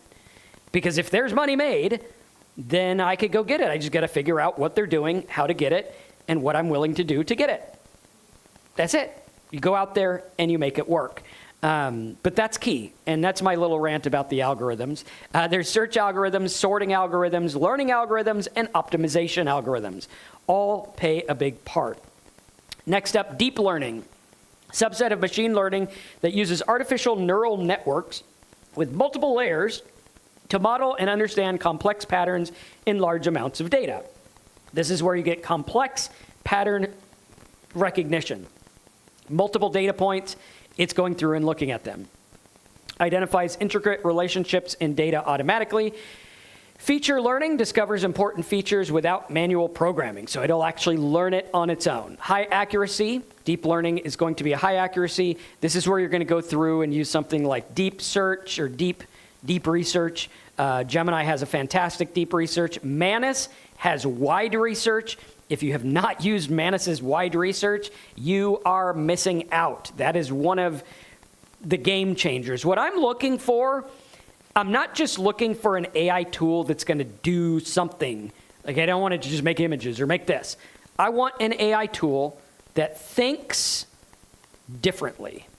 Why? Because if I can do that, and I can use my thinking and my human interaction to get something specific, boom, there I go. This is key. Very, very important. Next, we have scalability, improves performance with more data and computing power. Going through and looking at how they work is super important. Computer vision, natural language, predictive analytics, and personalization. This is what they're all used for. Next up, we have computer vision, which I think we talked about that already, or something similar to it. Up there, augmented reality. Okay, so computer vision is where the computer is seeing what you see. One of the most powerful parts of this is image recognition. This getting into some interesting areas that I don't necessarily agree with. I think oftentimes with AI, it's, hey, can we do this? Not, should we do this? I think a lot of people need to ask themselves, should we be doing this? Do we need a bunch of content of people cutting AI fruit? I don't think so. I don't think that's what this is meant for. I think there's a lot more we can do with it, and that's what we want to do. Just because people can watch something doesn't mean we should make it, in my opinion. That's my rant for the day. But looking at computer vision, it'll recognize images, identify objects, people, scenes, and photos and videos. We just saw Nano Banana, which came out by Google, where it'll actually take a person, keep that person, give them different expressions. So not only does it understand what parts of the person make them that person, but it also understands what would that person look like: sad, happy, angry, frustrated, different things like that. Content moderation, it will automatically filter inappropriate visual content, which we're seeing a lot of times with, mass upload things where Facebook will go through and be like, okay, how do we filter out stuff that we don't want? How do we get stuff we do want? Product analysis, where it'll analyze product images for affiliate marketing optimization. This one's key for us, works really good. Also, visual search enables search functioning, uses image instead of text. Much like the old idea, I think Amazon started this years ago, where you take a picture of shoes and it'd be like, oh, those are Louis Vuitton shoes or whatever it is. And it would get that. Now, computer vision, in my opinion, one of the most helpful things is having a side-by-side helper, where it's like, oh, I could fire this up, it could look at what's on my screen, and it can help me fix my WordPress page or code or whatever it is. What we can use this for is visual commerce. We're seeing this in a lot of Asian countries. They are starting with visual commerce and live stream, where they're selling insane amounts of stuff really quickly. Using computer vision can actually help with this as well. Content moderation, visual search, analytics, and more. Next up, we have API. This is one that is big. API is Application Programming Interface, which is a set of protocols and tools that allows different software applications to communicate and share data with each other seamlessly. APIs are like, okay, Google has an API, Gemini has an API, ChatGPT has an API. What this is the computer talking to other computers, and you can utilize something. So like if you wanted to utilize Google search on your site, there'd be an API that would use that. You can also tie an API into an AI. So I can have the AI read the API using this other stuff. Think about it like, okay, if Zillow has an API, you can now access the data in real time from that API and utilize that. Obviously, you would need permission, and sometimes you have to buy rights to them, like we make a lot of AI tools where we are paying for access to the Gemini API. Data integration, automation, real-time updates, scalability, and the ability to use AI tools. We can create our own AI tools that do certain things. Think about like, oh, a lot of people like the superhero image generator. Maybe you can make that specific AI tool based on Gemini's or ChatGPT's image creator. Now, with that, you would pay each time someone creates an image. It's pretty low. So, it's not that crazy. But again, you do have to pay. So, like, if 1 million people use it, be ready for that. That could be a big expense. But using this, you can use a REST API, web-based data exchange, analytics API, where you can get analytics from, like, your ClickBank stuff. Years ago, I had a buddy who made a ClickBank tool that helped report sales and affiliate things and different tracking. He made a big business out of it. I think he still does it today. And it was a tool back before, and it just used APIs to get different data. E-commerce API, where you get product and order data, and commission processing for payment API, or even for payments, right? That's like Shopify, stuff like that. Next up, we have big data. Big data is an extremely large and complex data set that requires advanced tools and techniques to capture, store, manage, and analyze data for valuable insights. This is stuff like you'd have on Amazon S3 or whatever it is, predictive modeling, customer insights, real-time analytics, personalizations. For most of us, that's not going to be something we're getting into too much. Next, we have cloud computing. When would we use cloud computing? This is when you want something fast. We store a lot of our videos on cloud computing, where we have webinar replays and things like that on our Amazon S3. Makes it faster, cheaper to run, whereas having it on our own web server with the amount of people watching them would probably crash it on a day-to-day basis. Scalability, cost efficiency, global accessibility, and reliability. Cloud is basically utilizing space that's available. Very important. Automation. What is automation? A lot of people talk about YouTube automation, SEO automation, AI automation. Automation is just the use of technology to perform tasks without human intervention, streamlining processes and improving efficiency in marketing and business operations. Maybe writing emails, creating content, different things like this. What you're looking for is an event. It'll take the event and it'll create a thing. If this happens, then go through and send an email. If this happens, update the CRM and say, this person bought this. Or follow up with this person if they click this button. Very important. Much like an autoresponder, automation is anything automated. You can automate a lot of things with AI now. Payment models. When going through and looking at affiliate marketing, there are different commission structures and payout methods used in affiliate marketing. You have CPA, which is cost per action. This is one of my favorites because you get paid when a user completes a specific action, a sign up, a form, a click, a download, a sale, a trial, all kinds of different things like that. A lot of times you'll get paid if they get an app or something like that. Pay per call is when you get paid when they call a phone number and stay on for a certain amount of time. Pay per trial, you get paid when they sign up for a trial, like a web hosting or something like that. Rev share, this is where you get a percentage when they buy something. Sometimes you can do recurring, where you get paid over and over and over again if they are a customer for a long time. Very, very cool. Works really well. A lot of ways to get paid as an affiliate marketer. Next up, we have verticals. A vertical is a type of offer or type of traffic. This is like an industry sector or market niche. Affiliate marketers focus on this, each with unique audiences, products, and promotional strategies. We're going to go through and have a niche. Maybe your vertical is making money or mortgages or, working out or interior decorating or whatever it is. Niche specialization is where you focus on specific industries for deeper expertise and higher conversions. Most people in affiliate marketing, they struggle with getting the wrong niche. That's where they're struggling. They don't have the right niche market, and that's why they have no focus. Audience targeting, each vertical has distinct demographics and buying behaviors. Some people buy lots of stuff, some people don't buy anything. Got to understand how that works. Commission rates, different verticals offer varying payout, just like we talked about with pay-per-click, where mortgage pays a lot, funny cats, not so much. Different verticals will pay different amounts. When you look at verticals, they are a little bit different than niches. A niche is more refined. A vertical would be like health and wellness, finance, technology, education, stuff like that. Next up, we have GDPR, which is the General Data Protection Regulation. This is something that you have to have on your site that basically says how you're using data. I would recommend, if you have questions about that, talk to a lawyer about it, because it can get pretty daunting. Most of this is applying to European Union and other places like that. US, not so much as far as I know. Next up, we have Internet of Things. What is this? This is an industry that's going to get bigger. Internet of Things is devices that are controlled by the internet that interact with our day-to-day life. Smart lights, smart heaters, air conditioners, stuff like that. Now, with AI, this is a subsect that is going to take off like crazy.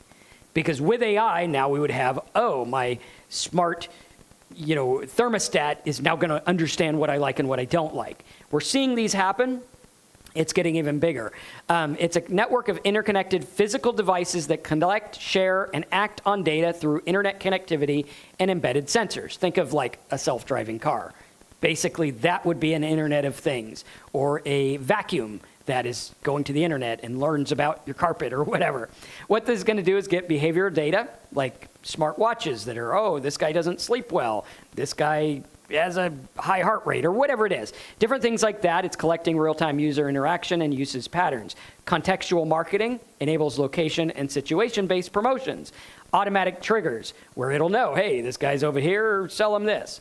Enhanced targeting. They are using a lot of this where they will track people through grocery stores or through stores to see what they do. This is stuff where when you learn from the big business that's doing it, you can do it on a smaller scale on your website. Track what they do, what they click on, what they like. Obviously follow all the rules, disclose what data you're collecting and everything like that. Very important. Smart home, wearables, connected cars, retail, Internet of Things, all kinds of things there that work. Here's another term that a lot of people miss out on, which is PLR, or private label rights. Right now, there are a ton of people on TikTok and Facebook and all these other places that are touting a money-making opportunity, and all they do is sell you some guide with private label rights so you could sell the guide. This is, in my opinion, a racket, not a business. There is, people only buy the guide so they can sell the guide, not because it's a good guide, in my opinion. Looking at this, I think a lot of people miss out on what private label rights are. What are private label rights? Well, this is content that you can purchase, modify, rebrand, and sell as your own without crediting the original creator, providing instant products for affiliate marketers or product sellers. I've done a lot with PLR back in the day. We sold chili recipe books, prime rib recipes, software. I had a pack of WordPress themes that I sold from PLR. Looking at PLR and what you can add to it is the key. A lot of people think they're just going to get this and sell it. Well, good luck. You're going to be with everyone else who sells it. You could be a good marketer and probably sell it, but if you want to do really good, you would want to add value to the promotions and the PLR stuff. You can use PLR as lead magnets, content marketing, and all kinds of different things like that. Very, very cool. You can use ebooks and reports, video courses, articles and content, or software and tool. PLR is a lot like white label, only with a white label, what you're getting is access to sell it with your name, not exclusive access. PLR is also not exclusive. Anyone with the rights can sell it, and they basically sell it the same way that you do. There is a time and a place for PLR. I think in the age of AI, we could do a lot more with PLR than we did back in the day. You could turn PLR into courses, you can expand on them, you could turn them into software, you can add to them, all kinds of things. But I would shy away from PLR as a business opportunity. I think when people are using PLR as a business opportunity, this reminds me of Frank Kern back in the day when he had his issue with the FTC. He was doing PLR stuff as a business opportunity. Basically sell this thing and everyone can sell this thing and we're all going to make money or whatever it was. And that was not a legit business because it couldn't pan out, right? You have to look at how things would pan out. If you're sitting there and you say, hey, buying my course will make you the best basketball player on earth, well, then you better only sell one copy because there can only be one best. Same thing with business type stuff. If you're looking at something and they're like, oh, if 1,000 people sell the PLR, okay, well, how many do they actually need to sell? Well, the numbers don't really make sense. What we want to do is look at real world stuff and look at PLR that actually is going to serve your market. Again, I cannot stress it. If you are an affiliate marketer, find your market first everything else will fall into play. Because then I'll know, do I need PLR? Is there PLR in my niche? Maybe, maybe not. Understanding that is key. But PLR in and of itself is not a business opportunity. I know a lot of people tout it as that. It's not. Be careful. Next up, PDF giveaway. What is that? That's when you're giving away a PDF document such as PLR or one you created in exchange for email addresses. This is basically a lead magnet, kind of synonymous with that term. It's good for list building, value delivery, affiliate promotion, and nurturing your audience. What you would do is you get traffic in, they go to a landing page, you give them the giveaway, capture their email, run them through the sequence, sell them stuff, build a list. This works with how-to guides, checklists, reports, templates, and more. Next up, we talked about this earlier. What is ClickBank? I remember back when I first started with ClickBank, my dad thought it was the funniest thing in the world. He was like, what is a ClickBank? And what is that? ClickBank is a leading digital marketplace and affiliate network that connects product creators with affiliate marketers specializing in digital products and online courses. A lot of people right now are promoting offer that Russell Brunson came out with. And basically, it's kind of like a ClickBank. A lot of people look at this stuff and they think everything is new. ClickFunnels is new. Well, ClickFunnels is new. The idea of a funnel has been around forever. The digital marketplace, it's not new. It's been around forever. There might be new versions of it. You might have Etsy. Okay, there's one for that. Or eBay, right? All of these fit into their category. And what you're going to learn is that, and this is why I'm doing this video. Okay? It wasn't OfferVault, it was something else. Offer something. But the reason I'm doing this video is because I want to teach you guys something that will help you with categorical reference. What is categorical reference? Categorical reference, much like how AI understands things, your brain is looking for things to put into categories. This is what stops us from building a business and understanding things the right way. What happens is you're going to get new information. You might say, oh, hey, here's this cool new thing, this new offer thing from Russell Brunson, or here's this new thing from this guy. Okay, and they look good, and they might be good. But what happens is you're looking at it, and maybe PLR, you're looking at it in the angle of this is a new business thing or an opportunity. Instead of, where does that fit in the categories? Offer Lab, that was it. Where does it fit in the categories? Well, his offer thing fits in the category of ClickBank, fits in the category of other networked affiliate offers and things like that, much like an influencer connection program. What you're going to learn is this glossary. And again, we're going to have this glossary available at downloadmynotes.com. The reason I'm doing this, one, I want a bunch of content to put on social media, and this helps me make like 100 little videos at once. That's why we're doing this. Next, I want you to learn which categories things are put in, because you're going to learn, as old Solomon said back in the old days, there's nothing new under the sun. Even AI fits into a category. Even SEO fits into a category. Content marketing, there's a category. There's a category for everything. And if you don't understand this, everything is going to seem like a business opportunity. Oh, I got to do drop shipping. Okay, well, you still need traffic. Oh, well, Marcus, I'm going to do a ClickBank offer. Okay, well, you still need traffic. Marcus, I'm going to take my traffic and I'm going to send them to ClickBank. Okay, well, you need to learn how to sell. All of this fits into things, and what we need to learn is how it all works.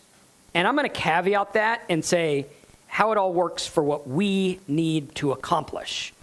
Okay, because I don't need to learn everything. I just need to learn what I need to make this stuff work. Categorical reference will help you because you're going to understand, okay, all of these fit into different things, and I'm not going to have to buy every new guru course that comes out because I understand where things fit. And I understand that there's certain things I need to learn, like video marketing. What is that? That's content marketing. That's getting traffic. That falls under that one thing. So if I'm focusing on traffic or focusing on conversion, that's where we're going to fit. ClickBank is for conversion. Now, if you're offering an affiliate program on ClickBank, that would be traffic. Okay, so it fits in both. Digital products, mostly, thousands of ebooks, courses, software, digital tools to promote. We actually have our Blog Profit Network on there. High commissions, they have some really high ones. Integration, super easy. You get paid once by ClickBank, and you can promote a bunch of different things. It's like an affiliate network. Global reach a bunch of people. ClickBank is definitely a good way to get started because they pretty much accept anyone within reason. I mean, depending on certain countries and what you're doing, sometimes there are issues with that, but most of the time it's okay. Merchant accounts. What are merchant accounts? Again, this is where we're going to go through. And if you like this idea, type categorical reference as a comment, and in the chat box, let me know you like the idea because I think this is important. And I think a lot of gurus don't teach you how to think. They're just teaching you how to buy their products and what works there. And I want to teach you guys how to think, because if you learn how to think about this, not that you don't know how to, just about this in a specific way. So looking at merchant accounts, basically a merchant account is a payment processor. ClickBank can also fall under merchant account. Payment processing services that allow businesses to process customer payments for products, services. It's essential for affiliate products and selling your own stuff. Payment processing enables secure credit card and digital commerce, global reach, easy setup, analytics. Think of like PayPal, Gumroad, StanStore, Stripe, Shopify. All of these are examples of merchant accounts. And then you can have your own merchant account as well. Depending on what you're doing, you might want to do that. Stripe is super easy. PayPal is easy. StanStore is easy. That's why people use them. StanStore is actually an interesting business setup. Not a super fan of the product, but I like the way he built the business. It's a good story. Definitely want to watch it if you get time. Next up, we have Thank You page, which is the page they land on after they opt in for your lead magnet. It's a post-conversion page that confirms successful actions and maximizes additional opportunities through upsells, social sharing, and further engagement. This allows upsell opportunities, social proof. You could be like, hey, 100 people got my report. 500 people watch this video, or whatever. Relationship building, it strengthens connection with new customers or subscribers. That's going to be on your page. They put their name and email in. There's a thank you page. There's also thank you pages after they order. This would be where you do an upsell, something like that, or ask for reviews, or build a community. Hey, join my Facebook group, or whatever it is. A splash page is a focused landing page with minimal distractions and a single call to action. Download this, click this, buy this, do this. Very, very important. Excel says, I have a Gumroad affiliate program. How can I get affiliates? Well, you would want to make sure, here's what I would do. Go sell your product on your own, because nothing speaks an affiliate language like, hey, I went and sold this on my own and it did really well, right? So sell it on your own first, prove the concept. Second, if you want to get affiliates, promote their product as well, right? You go through and do that. But using a splash page is important because you can have a focused landing page, single focus, high impact, quick loading, mobile optimized. We want pages that are designed for one purpose, either opting in, buying a product, clicking a link, downloading a thing. Whatever it is we want them to do, that needs to be very, very specific. We have a headline, subheadline, an image or a video, and a call to action. One of the things people miss out on online is telling people what they want them to do. What do we want them to do? Do you want them to click? Do you want them to download? Do you want them to buy? Do you want them to go over here? Go over there? What do you want them to do is key.